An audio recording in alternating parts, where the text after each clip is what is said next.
Hey everybody, we're going to dive in here in just a minute. We've got a lot to cover today because we're going to be talking about one of my favorite topics, which is greens, especially mixing greens, so that you're moving beyond just using those colors that come straight out of the tube. So we're going to be talking about beyond phthalo green, mixing real, effective, believable greens. So in order to get started, I want to let y'all know first that I uploaded a file, a handout, cheat sheet freebie to the page for the event. So if you've got the AWL membership open right now, go to the event page and let me make sure it's doing that now. There we go, got to save it. You'll see on there a handout. You may need to refresh your page that says Beyond Phthalo Green, Mixing Believable and Effective Greens. So I wanted you to have something that you could look at while we're talking, because I'm going to be talking about the different pigments and colors, and I don't want you to worry about writing down those names. I've got those names right there on the handout for you. So make sure you grab that, and if you don't want to grab it now, you can certainly get it after we're on live. But I just want to make sure that you have access to that. So I want to go over a couple of things first, and then we're going to dive into actually mixing some greens so that you can see what I'm talking about, because most of us are visual and kinesthetic learners. So the big issue that I see over and over again with greens is that there are 5 main problem areas, places where people have a real hard time using green, where they struggle. The first one is probably the most important. It's actually seeing green. Green is one of those colors that very few of us see exactly the same way. There are a number of reasons for that. One is that our idea of green differs a lot from the actual visual sensation. We have an idea in our head of green grass, green trees. It doesn't match what we're seeing with our eyeballs because our monkey mind is overriding the visual stimulation that our eyeballs are getting. The other problem that contributes to not being able to actually see green is that we all have a different range of color bars. And in particular, you may know or may not know, but when people are colorblind, it usually revolves around 1 or 2 pairs of complementary colors. The most commonplace is red and green. And then the other is orange and blue. So there are a whole range of spectrums in between there as far as the number of color bars. So people who don't see red and green have a limited range of color bars in that area. And there's a whole range, like I just said. So people literally do see green differently. That's problem number 1. The solution to that is to practice the art of looking and seeing. That means you need to do a lot of observing and a lot of practicing mixing color while you're looking directly at those greens. At best, right in front of it physically. Second best would be on the computer screen. Not on a printout, but on the computer screen. Remember, when you print photographs out, it flattens out and dulls out the colors. Second big problem area is in using vivid greens for a landscape that are actually too intense. Kind of goes back to what I said earlier about our idea of green differing from the actual visual sensation. That we tend to use the colors that are way more intense than what's physically out there. Most greens in the landscape have some degree of warmth or coolness in them, so they've got a lot of red in there. Even when they're cooler, they still have a lot of red. So most of the greens that people tend to use in painting their landscapes, way too intense, super, super intense. The solution to that is to mix more muted greens first and then slowly add in the more intense greens so that you can have a balance of those greens. You really do not need those screaming greens that everybody squeezes straight out of the tube. Third big problem area is using greens in paintings, not using greens in paintings so that they harmonize. In other words, using one green and mixing a light and a dark value of that. So often people will take out their tube of phthalo green and they'll add white to it for the lighter green, and then they'll add black to it for the darker green and wonder why it just doesn't look real. It's because when you're looking out at the world, there are a multitude of greens, and the solution there is to remember to add variety. You need warm greens and cool greens to resolve that issue. Fifth thing that people do that's a big problem is that they mix greens with just blue and yellow. So it's kind of related to number 2, which is using those vivid greens straight out of the tube, is that when you mix greens from just blue and yellow, you're again getting greens that are too intense, way more intense than the actual greens that we observe.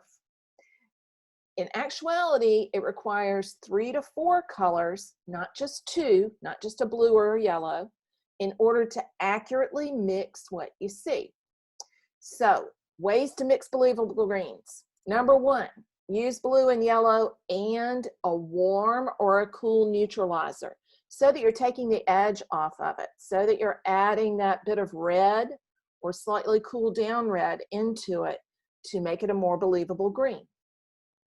Number 2 is to take the edge off of the super saturated greens that you squeeze straight out of a tube with either a warm or a cool neutralizer. Same pretty much as number 1, except you're using a convenience green there.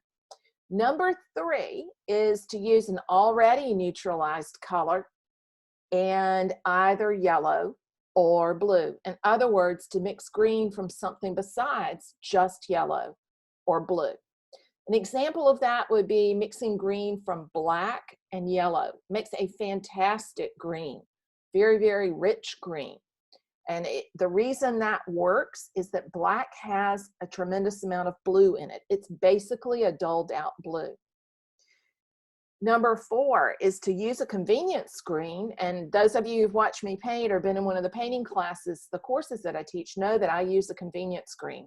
I use Italian Terra Verde as a base, and then I adjust it to make a lot of the rest of my greens.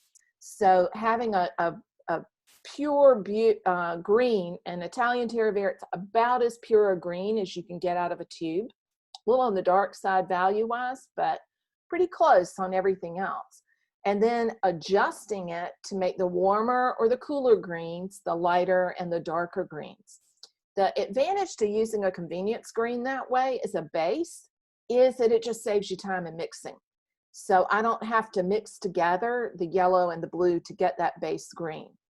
Plus, the other factor I hadn't mentioned earlier, but when you're dealing with green pigments, have you ever noticed that a lot of the pure colors like Indian yellow, phthalo blue, and phthalo green, if you squeeze those out, they're dye colors. They're kind of slimy. They're slick.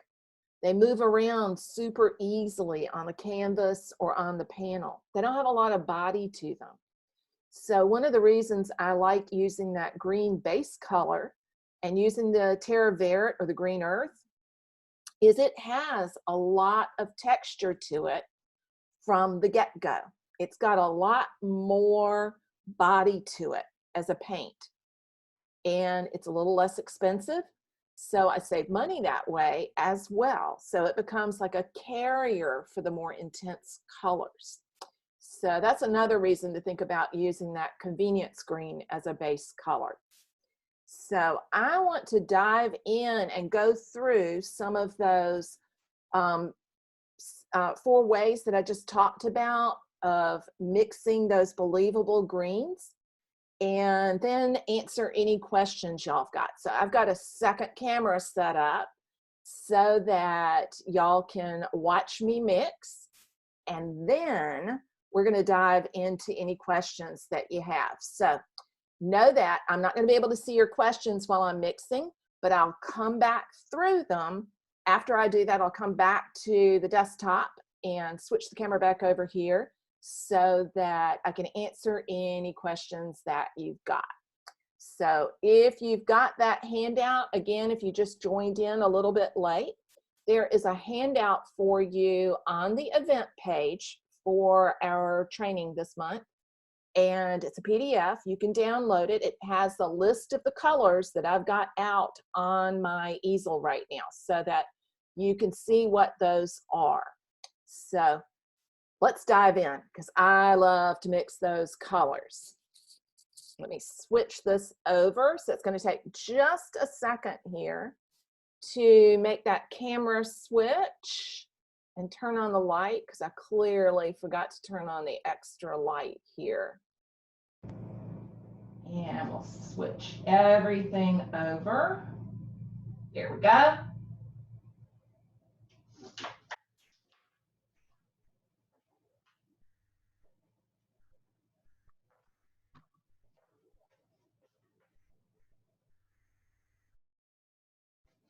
Now we have a little extra light here, and let's get us started here. Get some paper towels for mixing. So here I've already laid out the groups of colors that I was just talking about. We have the basic primaries that we're going to use to mix the super pure greens. We've got ultramarine blue, phthalo blue, and in Williamsburg they've only got one, but it's phthalo blue green shade and Indian yellow. Then we've got the colors that I'm going to use to tweak that. Remember I said you need a third color to really adjust it and make that green more believable. I've got dioxazine violet, which is the equivalent of Egyptian violet in Williamsburg. And I've got Venetian Red, which is the same as Naphthol Red in Gamblin. And Carl's Crimson, which is the same as any of the crimsons, also in Gamblin. The other neutrals that I'm going to use to adjust are burnt umber. I've got some Venetian Red and some yellow ochre. And we're going to mix some greens straight from these earth colors and more neutral colors. Then up here at the top, I've got some of those straight up intense pure greens, tube greens that we so often see when we go to the art supply store and which I so often see people use straight on their paintings. I never, ever, ever, ever, ever use these colors straight out of the tube. They always get modified. Then down here in the lower left-hand corner, you'll see the green earth Italian Terre Verte that I use as the convenience color that's the base for mixing all of those other greens. So let's move these out of the way here and dive right on in.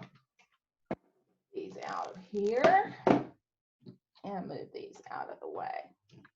So I usually, when I'm mixing, start with the lighter color and slowly add the dark.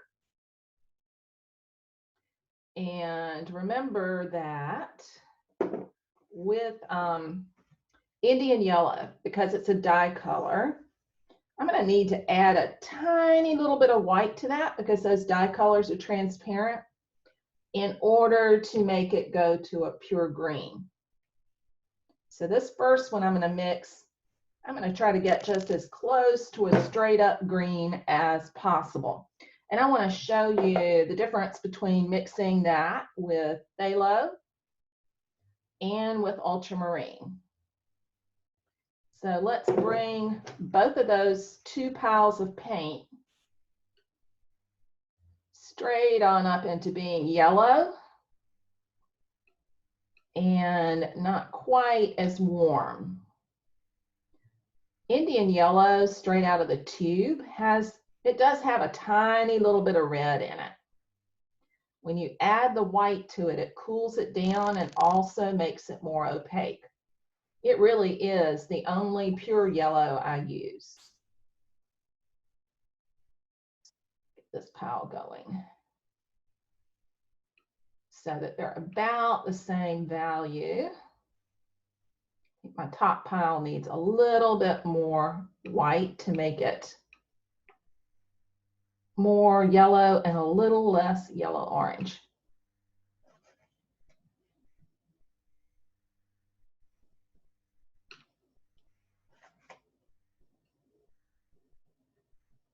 So that's going to make it less transparent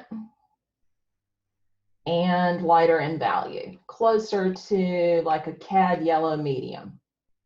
As y'all know, I'm looking at you, Sally Booth. I don't use cadmiums or cobalts or any of those heavy metals because they're toxic, and the less I have in the studio that's toxic, the happier I am. So in that top one, and I'm squeezing out enough that I can use somewhere else. Top one is Ultramarine, and then the bottom is going to be Phthalo. So at that first mixture, we're going to get a really intense green because we don't have anything in there that's really modifying the green. But I want you to see which one's going to be more intense than the other because there's going to be a difference. Remember, there are differences between blues, between Ultramarine and Phthalo. Ultramarine has a little bit of red in it. That's why I call it a warmer blue. And we're at a nice kind of yellow green right there. It needs a little bit more blue to go to a more pure green.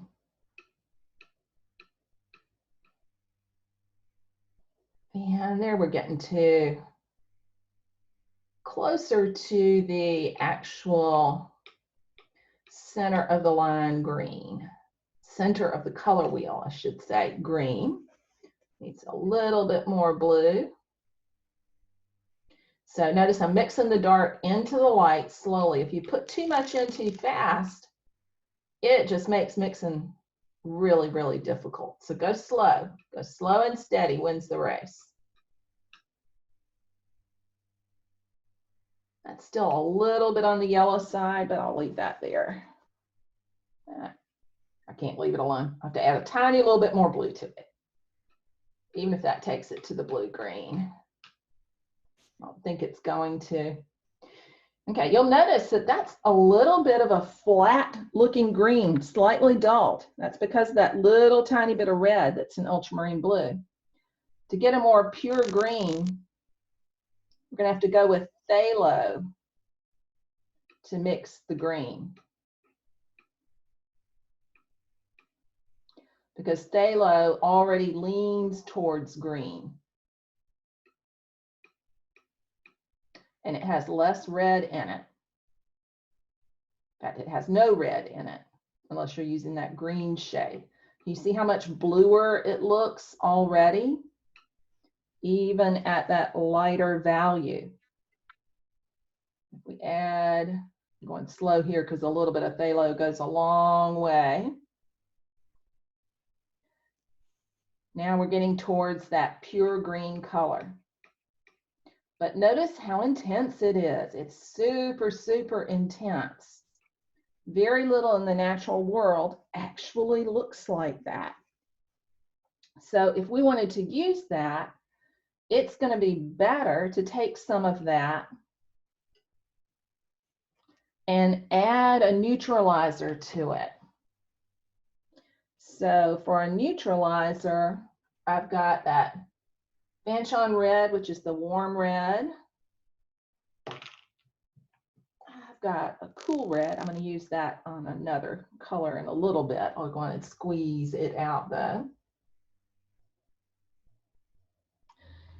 And the dioxazine violet. See how we're gradually getting cooler there in that mixture, going from warm red to cool red to violet.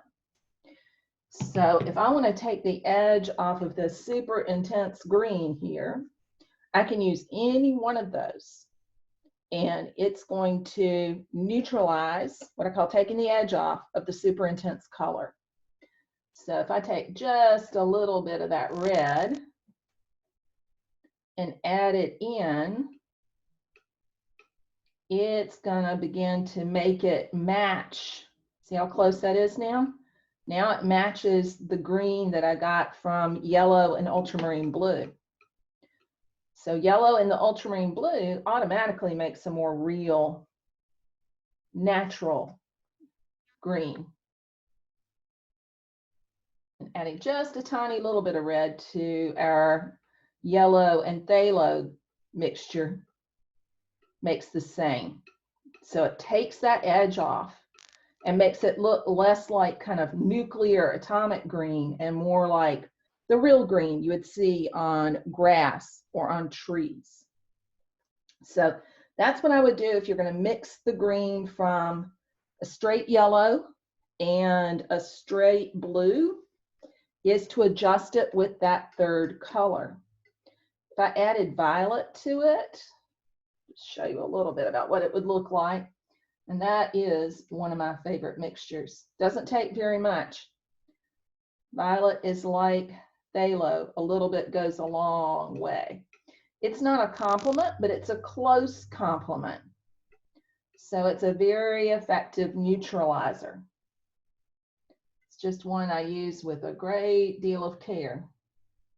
It's too much of it and it'll go purple really fast. The purple overwhelms the green. So you can see how I've taken the edge off there.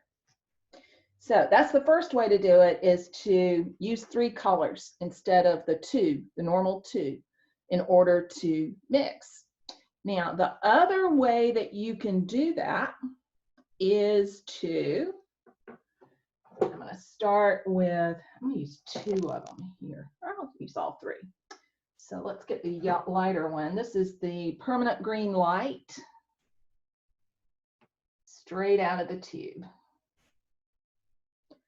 And you can see it looks like soylent green, like nuclear atomic green. It's way too intense by itself. And then the next one is permanent green light.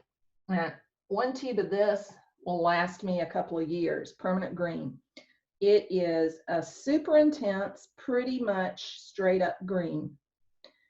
And again, way too intense to be used straight out of the tube in order for it to look anything close to what we see with our eyeballs. And the same goes for phthalo green. Sometimes you'll see emerald green. It's pretty much the same color. They're the same pigments.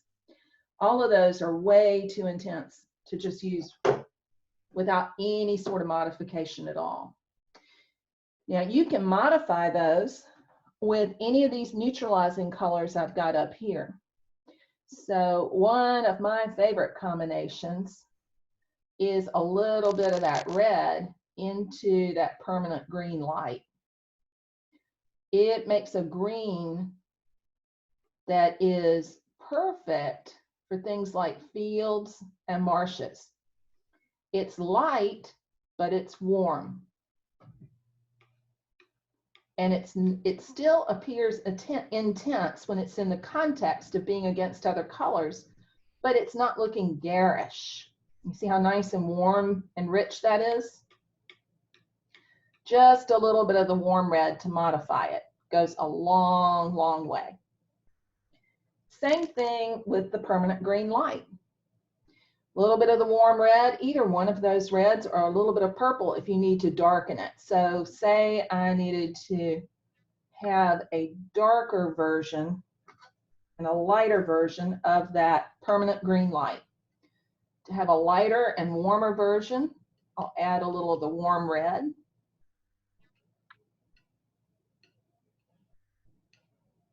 It's still going to darken it a little bit, but it's going to stay close to the same value. And then to make a cooler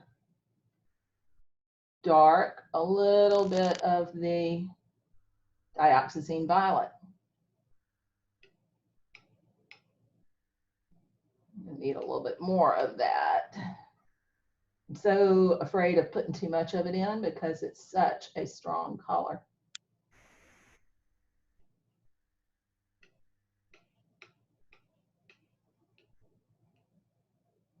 You see how close they are to each other. So there's always more than one way to get to pretty much the same end. Now with the phthalo green, I don't ever use it by itself. It's just too much. I love adding crimson to it. So I'm going to take a pile of crimson. It makes a great dark, dark green, almost a black. So there I have a dark, super rich dark green. That's a whole lot more visually interesting than the phthalo that comes out of the tube. So modify those colors that you get, the really super intense ones that you get in the art supply store. That's going to make a big, big, big difference, an enormous difference. Then you can also mix greens from some of these neutrals. Start with the neutral. So I've got burnt umber here. And this is Venetian Red. It's the closest thing I have to burnt sienna. I don't tend to keep those around the studio. Like I don't have black in the studio at all. And here is yellow ochre. Yellow ochre is still really a yellow, but I wanted you to see what you can do with those. So one of my favorite greens, I used to use it more than I do now, is to mix burnt umber and phthalo blue. It makes a super rich, deep kind of forest green. You can control how green it is by how much blue you add into the mixture. It's gonna be a little hard to tell unless let me pull it out some. Okay, it's still pretty brown right there now. But we can add more blue to it.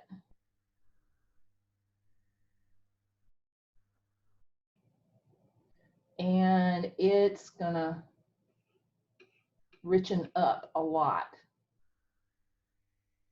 It's a great dark green, cool green for landscape painting. So see if you can see that on the knife there. Now mixing the Venetian Red with phthalo is going to give us a much warmer green. Because basically Venetian Red is a dull red. Let's see if I can get some more phthalo.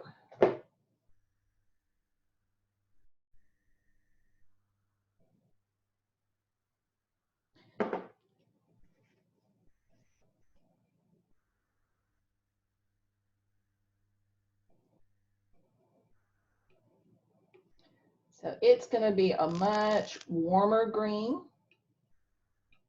and tend a little bit more towards the neutral. Split that in half so it's not quite so much.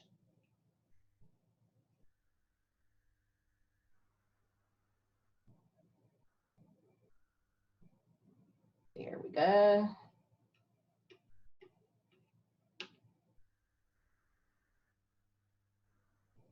You can see how deep, it's just a barely tinged green brown, dark greeny brown.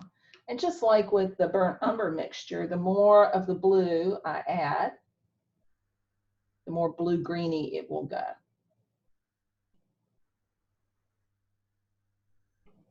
And let's see if I can make it show on the knife. A little thinner. So it's still a very, very dark, dark green, dark, warm green. Now, one of my favorite greens is the yellow ochre mixed with ultramarine. You can get a slightly more intense version when you mix the yellow ochre with phthalo. So this top one is going to be with ultramarine, the bottom one with phthalo.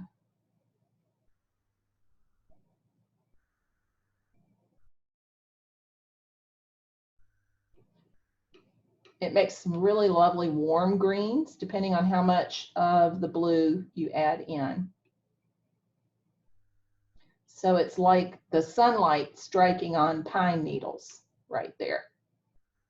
And you can add more yellow ochre and make it a really, really light, semi-dull yellow-green.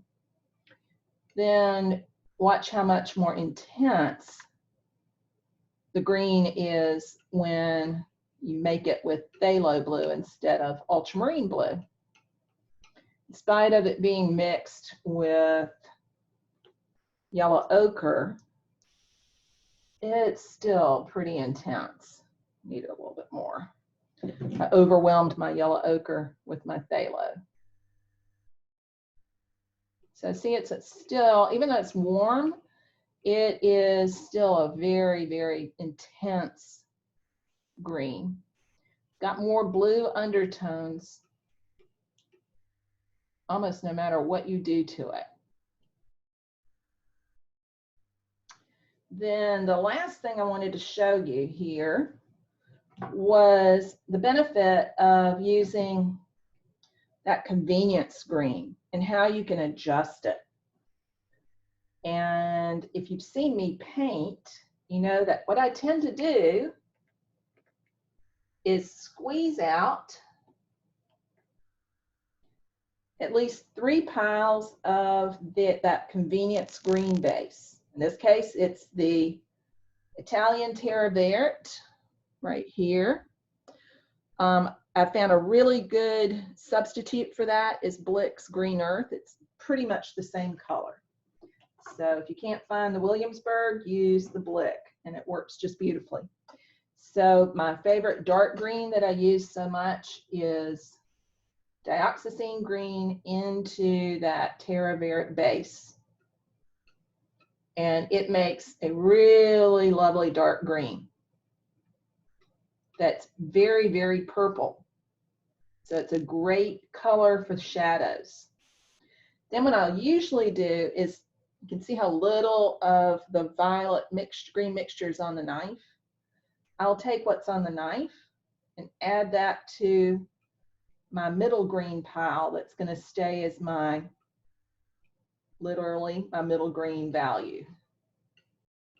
So I'm taking the edge off of it. It's not quite as intense because green earth, even though it's an earth color, is still intense.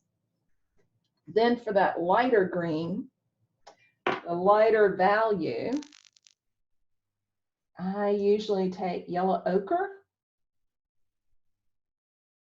and add that right on into that convenience base to get my lighter and warmer third green.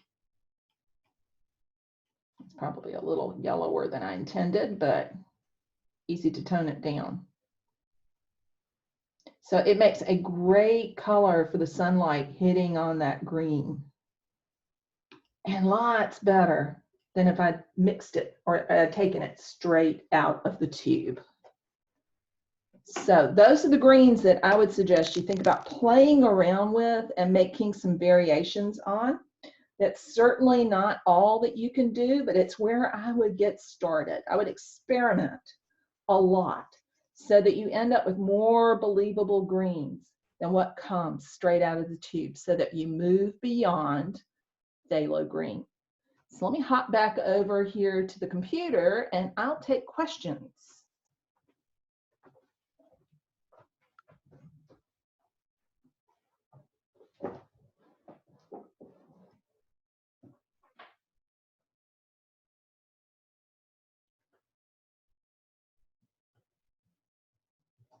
And let me see if I can switch this back. And there we go. So awesome. Virginia, that last mixture was with yellow ochre. Okay, let's see where questions were. Yeah, if you're having trouble with sound, you might need to check your sound settings on your own computer.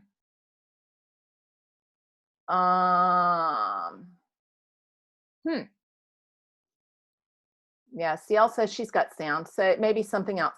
What happens with Zoom is that Zoom or any of the streaming devices, Facebook or Zoom, is if you are running low on bandwidth, if you've got too many other applications running, if you've got too many other things streaming, or if you're too far away from Wi-Fi, it's going to eliminate either the sound or the picture. They're going to break up. So if you start having sound or picture problems, you want to get closer to your router, close all of your other web browser windows, and turn off anything else that's streaming like Google Drive, Spotify, Netflix, Dropbox, any of those things, because it sure eats up bandwidth and it will destroy it. So you don't have any available to actually see stuff. So Virginia, the last mixture that I made was with the Terra Verde, the green earth, and yellow ochre. That's for my light and warm green. So that, and yeah, CL says, I love adding the complementaries to a color. It makes an enormously richer green than if you use what's straight out of the tube. One of my favorite mixtures is to take that phthalo green and add crimson to it or magenta, because it makes such an incredibly rich dark and more or less of the red, the reddish color, and you're going to end up with more green to it. But it's a great color for the underlying darks in foliage. And this is the time of year for foliage, and we tend to shy away from it. But if you dive into it, there's a lot of rich reward there. Yeah, Sharon says, I love you showed the optional reds. I have some reds that I've never used, so I can try some of them. I like to work with greens, so the more options I have, the better. Yeah, I think the more variation you can make, the better. So those duller neutrals that I had out, really, I pulled those out because they're the ones I have here in the studio here in Savannah. So I've got the Venetian Red, I've got the Umber. I just don't have any of the blacks here. So stuck without that, but experiment with mixing ivory black with yellow and yellow ochre. It makes some interesting mixtures as well. CL says, yummy. I know, I agree. I love mixing greens that way. Says, I think I have to take a closer look at the greens I've been mixing.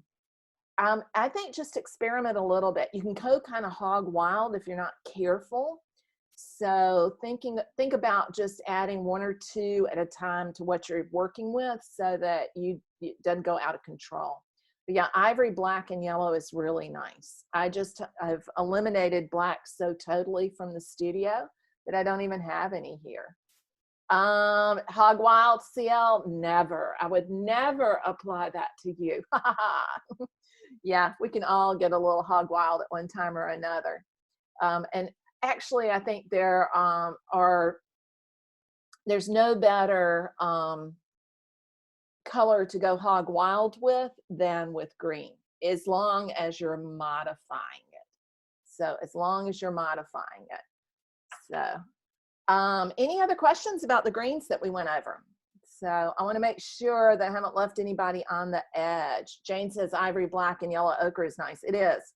Yellow ochre is one of my favorite colors because it's so much more versatile than people give it credit for. And it's such a nice, slightly toned down yellow that when you add it into other mixtures, it makes incredibly rich mixtures. So I like to make oranges, muted oranges with yellow ochre as well. So another color you might want to experiment with in mixing greens would be orange. So if you take an orange and you add that to the more intense green that comes out of the tube, you're going to end up with some really lovely warm light orange greens. So if you took phthalo green and slowly added some orange into it, you're going to get some things that are pretty close to that last green that I mixed from the base green and the yellow ochre, because the orange is going to have a lot of the same components that the convenience and the ochre have. So any other questions about that? Joan says, I think I'm a bit of a dinosaur as I learned to use ultramarine to mix greens with different yellows. I don't think that's a dinosaur at all. I think that's it.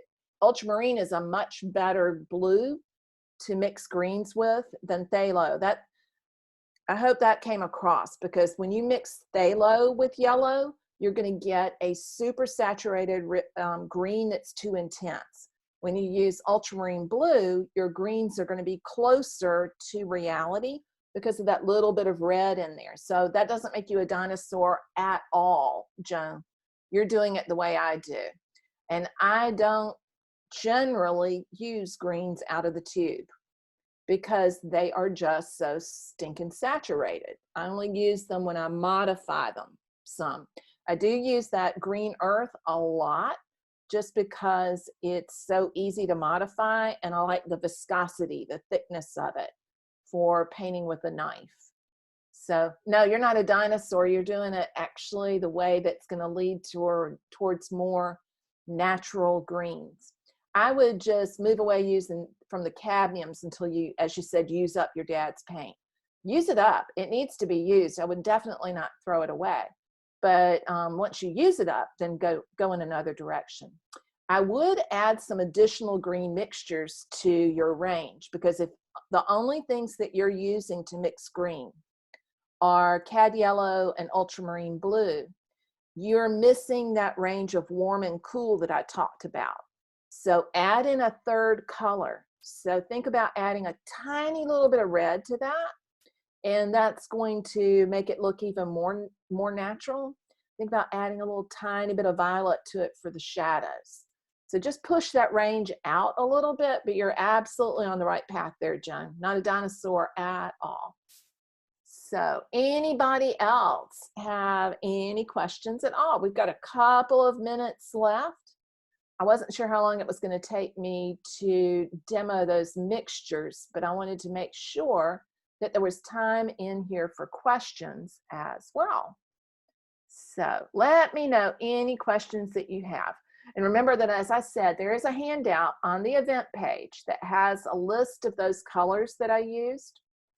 So it's ultramarine blue, phthalo blue, green shade, Indian yellow, a little tiny bit of white in there, dioxazine violet, Venetian red, I'm looking down at my list, phthalo green, permanent green light, cinnabar green light, also known as permanent yellow green, Venetian red, burnt umber, yellow ochre. Now for those already neutral colors, those earth colors, you could use burnt sienna, you can use raw sienna, raw umber. Any of those will give you really lovely greens. So I would experiment with some of those as well. Everybody take a look at those. You can mix the equivalent of those from the pure double primary palette, but if you've got some of those hanging around, see what happens as you start mixing those different blues into them in order to create some richer greens. And remember, as you're working on a painting, let me switch over here and share the screen for just a second. I think I need to pull up the photos, then I can see them. I just want you to think about some of the different greens that are out there and how you can, remember, keep that variety of warm and cool and light and dark. Remember, there are multiple aspects to color. And when you've got a landscape that is overwhelmingly green, you're going to want to take advantage of the differences in value that make a light and a dark green, and the differences in additional hues that take it warmer and cooler, and then the intensities as well. So get the whole range in there. Of course, then I can't find the images that I'm looking for really fast, because that is the way Murphy's Law works. I'll get there in just a second. It's going to be right back here in the midst of my photos. I know where I had those. I think I'm just going to pull it up this way because I had them on the handout. And that may be the best way to show you. Let's see. Let me get back. Got too many things open at one time here. So let me go to the handout and go over that for just a second. Here we go. Now I can share the screen.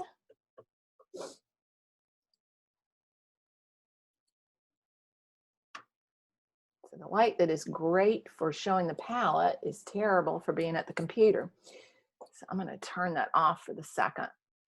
And let's just look for a minute at, got two examples here that I popped into the handout. So these are portions of paintings that I've done. So in the background here, let me make that window a little bit more filling the screen. In the background where it's super light, you have intense, warmer greens, and then you've got light, less intense greens. So look here at things that are fairly close in value, like in this area right here. Switch the color here. This area right here. I've got a really light green that's mixed with the green and white, so it's dulling it out, and then an equally light green that's more intense. And they separate out even though they're close in value because of their difference in intensity.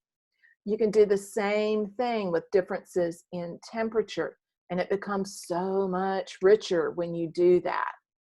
So think about contrasts in intensity, in temperature, and in hue, all within the same family of color, and you'll get richer paintings even if there's not a whole lot of other color in there.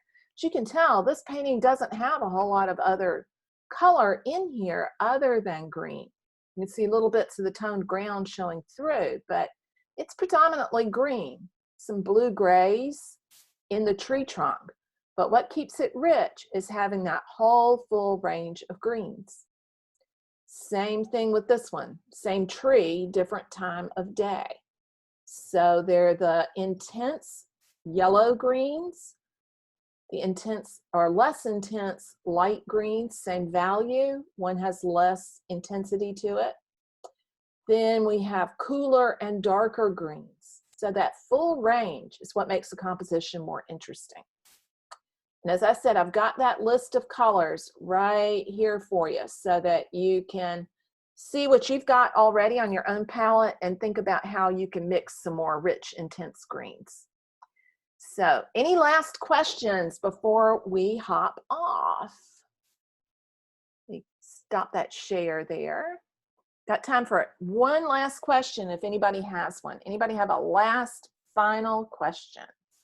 If not, I'm looking forward to seeing greens popping up into the membership in the coming weeks. So dive in and let's paint some summer. Awesome. Thank you, CL. I'm glad that was helpful. Sharon says, I'd love to learn more about mixing color values. So Sharon, that's a great question. So remember when I was mixing the lighter green from that same base convenience green, instead of adding white to it, I added yellow ochre and it lightened it up. So to lighten a color, you want to add an equally intense but lighter hue. To darken it, an equally intense but darker hue. So I took that base convenience green, and to make it lighter, I added yellow ochre to keep it more natural. To darken it, I added dioxazine violet. I could have easily added ultramarine blue or phthalo. So don't darken with black and white. Darken with an intense darker color. Don't lighten with white. Lighten with an intense lighter color. So hope that helps there. Y'all have a great rest of the week, and I'm looking forward to seeing those greens. Take care, everybody, and I'll talk to you again soon. Bye-bye for now.